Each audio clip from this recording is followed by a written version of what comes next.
আসসালামু আলাইকুম ওয়া ৰাহমাতুল্লাহি ওয়া বাৰাকাতুহ। আছামিজ দিনী তাবলিগ নামৰ এই চেনেলটোলৈ আপোনালোকক সকলোকে স্বাগতম জনাইছোঁ। এই ভিডিঅ'টোৰ জৰিয়তে আমি শিকিম আচৰৰ নামাজৰ নিয়তসমূহৰ বিষয়ে। সেয়েহে ভিডিঅ'টো শেষলৈকে চাব আৰু যদি ভিডিঅ'টো ভাল লাগে লাইক কৰিব, লগতে আপোনালোকৰ বন্ধু-বান্ধৱীসকললৈ শ্বেয়াৰ কৰি দিব। আৰু এনে ধৰণৰ নামাজ শিক্ষাৰ বিভিন্ন ভিডিঅ'সমূহ নিয়মীয়াকৈ পাই থাকিবলৈ মোৰ এই চেনেলটোক ছাবস্ক্ৰাইব কৰি লৈ কাষতে থকা বেল আইকনটো টিপি ল'ব, যাতে মই যেতিয়াই এই ভিডিঅ'সমূহ আপলোড কৰোঁ ইয়াৰ জাননী আপোনালোকে পাই যায়।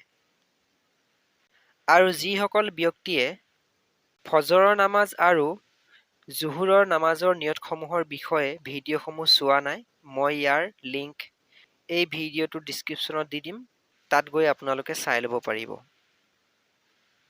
এই ভিডিঅ'টোৰ জৰিয়তে আমি আজি জানিম আচৰৰ নামাজৰ নিয়তসমূহৰ বিষয়ে।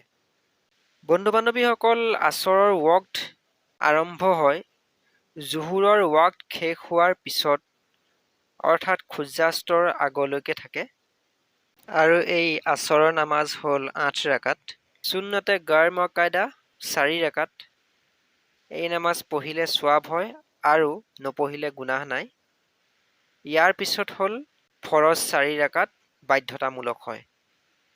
সৰ্বমুঠ 8 ৰাকাত নামাজ। বন্ধু-বান্ধৱীসকল, এই আচৰৰ নামাজৰ শেষৰ তসবিহটো হৈছে হুৱাৰ ৰহমানুৰ ৰহিম।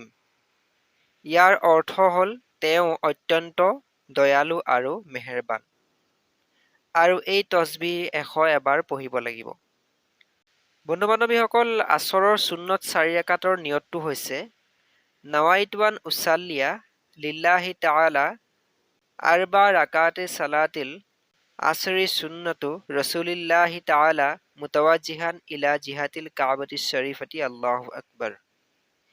ইয়াৰ অৰ্থ হ'ল মই আচৰৰ 4 ৰাকাত ৰসুলৰ সুন্নত নামাজ কাবা শৰীফৰ পিনে মুখ কৰি পঢ়িবলৈ মনস্থ কৰিলোঁ বা আৰম্ভ কৰিলোঁ। আল্লাহু আকবৰ। আৰু যিসকল ব্যক্তিয়ে এই আৰবী ভাষাত কৰিব নোৱাৰে তেওঁলোকে এই অসমীয়া ভাষাত কৰিলেও হ'ব। বন্ধু-বান্ধৱীসকল, ইয়াৰ পিছত হৈছে আচৰৰ ফৰজ 4 ৰাকাতৰ নিয়ত।